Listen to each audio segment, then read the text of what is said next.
a unguwa ma dai gashi ba yara. Kai zo mana da Allah. Yawwa dan sai nan gidan ka ci ana kiran Maryam Allah. Dai ba da fito ba. Ina sare ba dai wallahi na mata ba. Wallahi Allah. Ka ji ma da kinna wani ba da. Ran to ga ta nan. To ga ta nan. To na fa gode ba. Ina ga ma kaman Allah sai da kai yayin da ga. Da kai ce ina. Wai ke neman yayin Yawwa ga nan. dan malam na ganka buji Dan malam kuma kake ji dan malam ko abu ya kallon cin dan malam. dan malam ci abinci ne Dan malam ni yanzu dai ni dan malam din dake nan. A ai kaka ma na zo dan kanwa ne wallahi. Wallahi na zo dan kanwa ne.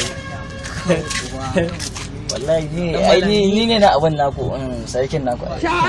kai Wallahi ni ne.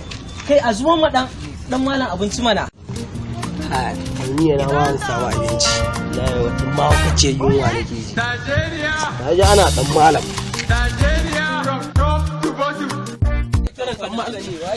ba ke kira dan malam amma na malam abinci ne ina abinci kai malam zaka kawo kwanan ne na ebo ma wani kwano shinkafa ce in shinkafa a zubo min nan mana to shikenan dan malam kawo kanka a zubo da sauri dan malam kawo kanka inda dama a zubo kai a zubo da kasa a hado da kasa